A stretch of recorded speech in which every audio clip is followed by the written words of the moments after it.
Village ಅಂದ್ರೆ circle wise ಮತ್ತು ಅದಕ್ಕೆಲ್ಲ ಬಸ್ ವ್ಯವಸ್ಥೆ ನಾವು ಸರ್ಕಾರದಿಂದ ಮಾಡ್ತಾ ಇದ್ದೀವಿ. ಊಟ ಉಪಚಾರನೂ ಕೂಡ ಸರ್ಕಾರದಿಂದನೇ ಮಾಡ್ತೇವೆ.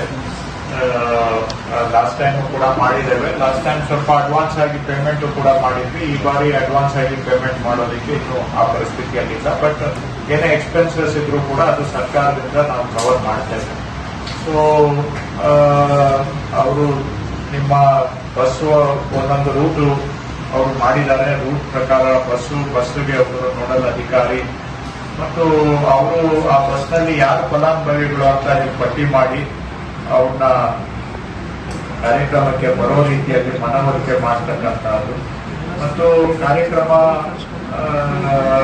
ಸಮಯಕ್ಕೆ ಸರಿಯಾಗಿ ತಲುಪುವಂತಹದ್ದು ಮತ್ತು ಬರುವಂತವರ ಸುರಕ್ಷತೆಯನ್ನ ಕಾಪಾಡ್ತಕ್ಕಂಥದ್ದು ಇವೆಲ್ಲ ಸ್ವಲ್ಪ ಜವಾಬ್ದಾರಿಯಾಗಿ ಮಾಡಬೇಕು.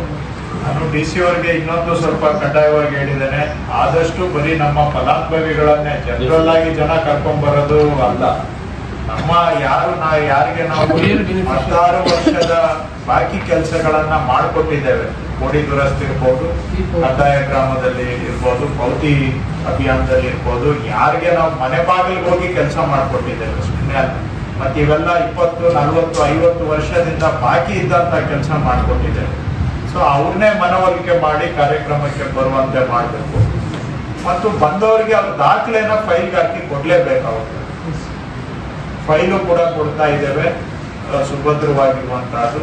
ಬರೀ ಕೈಯಲ್ಲಿ ಕರ್ಕೊಂಡು ಹೋಗಿ ಬಿಡಬಾರ್ದು. ಅವ್ರಿಗೆ ಅವ್ರ ದಾಖಲೆ ಕೊಟ್ಟೆ ಮನೆಗೆ ಕಳಿಸ್ಬೇಕು. ಇದನ್ನ ನೀವು ಕಡ್ಡಾಯವಾಗಿ ಎನ್ಶೂರ್ ಮಾಡಬೇಕು.